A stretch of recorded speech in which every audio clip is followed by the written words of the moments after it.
Shalom blessed people. Welcome back to Christian Daily Channel dengan program Daily Bread. Jangan lupa di like, share, dan juga subscribe kalau blessed people merasa diberkati oleh video ini. Oh iya, klik pojok kanan atas buat kamu yang baru aja mampir di Christian Daily Channel, biar bisa saling kenal. Karena kan katanya tak kenal maka tak sayang. Kiranya Tuhan Yesus memberkati blessed people semuanya. Shalom blessed people, apa kabar? Semoga kabar lo baik-baik aja, sehat walafiat, penuh dengan semangat dan semakin cinta akan Tuhan. Balik lagi bareng gue, Unedo Tesalonika Gultom, dan lo tentunya lagi nonton Christian Daily Channel. Gak kerasa blessed people, kita udah sampai di bulan 11. Berarti tinggal kurang lebih 2 bulan 2021 ini akan berakhir. Dan bagaimana blessed people? Apakah blessed people sudah mendapatkan segala sesuatu yang blessed people harapkan atau blessed people cita-citakan untuk terjadi atau tercapai di tahun 2021 ini? Dan gak kerasa juga udah hampir 1 minggu mungkin ya Christian Daily tidak upload video. Gue minta maaf buat blessed people semuanya karena memang ada beberapa hal yang harus gue lakukan dan juga channel ini tuh masih sendiri gitu ya. Gue yang take video sendiri, gue yang edit sendiri, segala sesuatunya sendiri. Jadi gue mau kasih tau sama blessed people sedikit curhat ya. Sebenarnya berkaitan dengan pembuatan video itu yang agak merepotkan atau memakan waktu agak lama itu adalah di bagian edit. Jadi karena gue masih sendiri untuk mengurus channel ini, makanya gue harus membagi waktu ya, berkaitan dengan hal yang lain juga. So gue minta maaf buat blessed people, misalnya ada di antara blessed people yang udah subscribe and then menunggu ya video-video lainnya. Tapi kan udah ada 48 video sebelumnya ya. Blessed people gue rasa bisa muter-muter di sana dan tetap mendapatkan hal-hal yang luar biasa berkaitan dengan kebenaran firman Tuhan. Well, blessed people, di Daily Bread edisi yang ke-49 ini, gue pengen membagikan kunci sukses. Dan gue yakin, blessed people semua pasti pengen sukses kan? Makanya yuk, kita belajar untuk mendapatkan kunci sukses. Dan ngomong-ngomong tentang kunci sukses, berarti ada kaitannya dengan sukses itu sendiri. Nah, sukses ini menurut gue ada 2 versi. Yang pertama itu adalah versi dunia, dan yang kedua adalah sukses dalam hal kita mengikut Tuhan atau dalam keimanan dan kerohanian kita. Dan kalau bicara tentang kesuksesan dunia, tentunya setiap blessed people dan gue pribadi, kita akan memiliki definisi sukses yang berbeda. Dan bisa di-compare nih blessed people. Menurut gue, kesuksesan itu adalah ketika gue bisa memiliki barang-barang canggih minimal 1 item. Gila kan? Barang-barang canggih gue harus punya minimal 1 item. Itu adalah sukses menurut gue.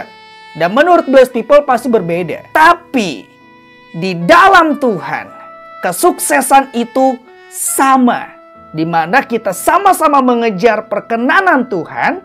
Dan kalau kita mendapatkan perkenanan Tuhan, itu artinya kita bisa masuk ke dalam surga dan tinggal bersama dengan Bapa di kehidupan yang kekal. Jadi pertanyaan berikutnya, bagaimana caranya supaya kita bisa mendapatkan keselamatan? Atau bagaimana caranya supaya kita bisa mendapatkan perkenanan Tuhan? Tentu untuk mendapatkan perkenanan Tuhan itu tidak bisa dicapai dalam waktu 1 hari atau diperoleh dalam waktu yang singkat.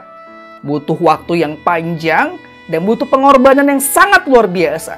Pengorbanan ini bisa bersifat untuk diri kita pribadi, atau juga bisa bersifat untuk orang-orang yang ada di sekitar kita. Dan kita langsung ambil aja contohnya dari Daniel.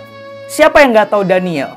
Blessed people pasti tahu siapa Daniel. Dan apa yang dilakukan Daniel sehingga hal itu menjadi kunci dalam dia meraih kesuksesan di dalam Tuhan.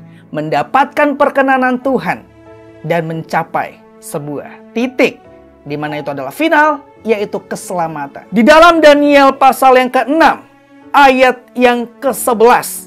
Di situ firman Tuhan berkata, "Demi didengar Daniel bahwa surat perintah itu telah dibuat, pergilah ia ke rumahnya.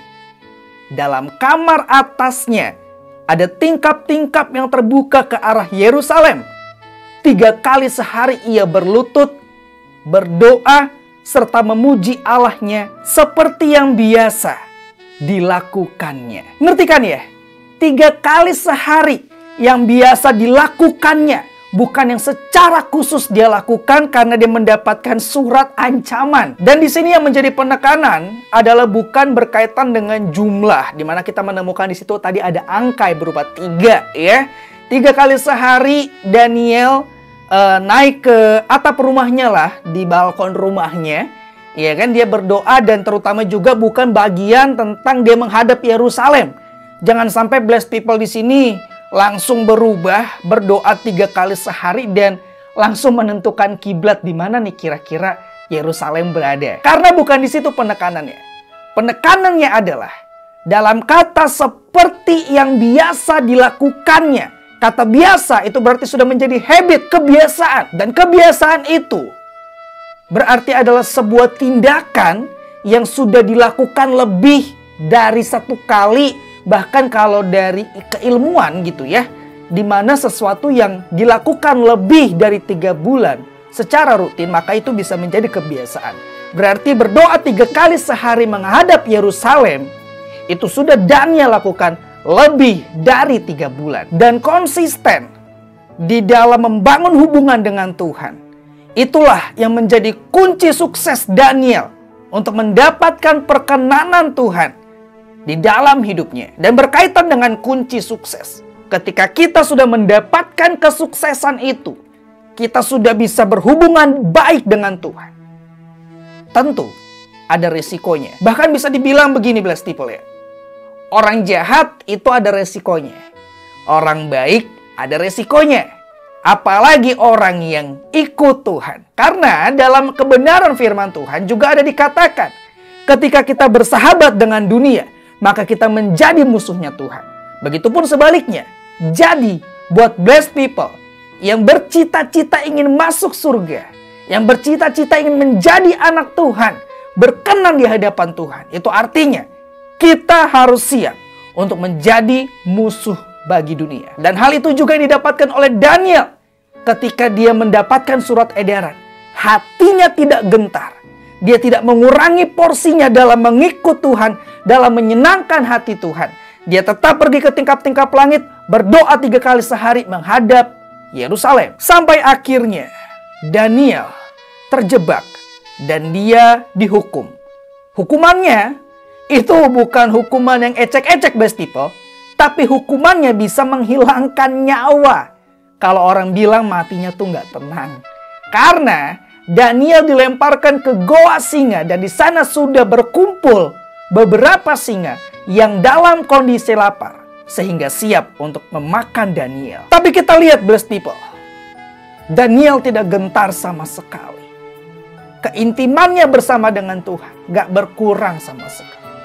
Keimanannya dengan Tuhan tidak berkurang sama sekali blessed people. Dan akhirnya hal istimewa yang bisa kita temukan dalam kejadiannya Daniel. Singa-singa yang ditujukan untuk membunuh dia malah tidak berkutik sama sekali. Kalau orang bilang tuh kayak macan ompong. Kayak singa yang udah nggak selera sama manusia gitu loh ya. Padahal gue yakin blessed people, sekenyang-kenyangnya singa, kalau ketemu manusia atau hewan buruan, dia pasti akan tetap makan. Dia minimal disenggol gitu ya. Tapi Daniel disenggol sedikit pun tidak. At the end of the day, kesalehan Daniel, iman Daniel merubah segalanya. Raja pada saat itu terkagum dan akhirnya mengeluarkan titah bagi rakyatnya. Untuk siapapun yang menjadi rakyatnya harus menyembah Allah yang disembah oleh Daniel. Blessed people, apa yang dialami oleh Daniel? Resikonya nyawa.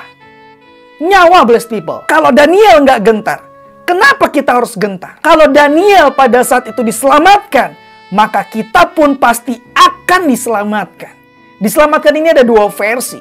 Secara fisik yang seperti Daniel alami, ataupun sekalipun Daniel atau kita yang mengikut Tuhan ini mati, maka kita pasti akan masuk surga. So, kunci untuk sukses yang diajarkan Daniel itu adalah hal yang sederhana. Membangun hubungan yang intim dengan Tuhan. Tapi, sampai kapanpun, hal yang sederhana ini nggak bakal pernah bisa terjadi atau tidak bakal pernah bisa menghasilkan kalau kita tidak menjalaninya secara konsisten. Dan apapun juga yang kita lakukan, kita harus kembalikan untuk hormat kemuliaan nama Tuhan. So blessed people, thank you for watching. Gue Unedo Tesalonika Gultom pamit undur diri. Sampai ketemu lagi di Daily Bread atau video dari Christian Daily yang berikutnya. See you and God bless you. And as always, keep the faith.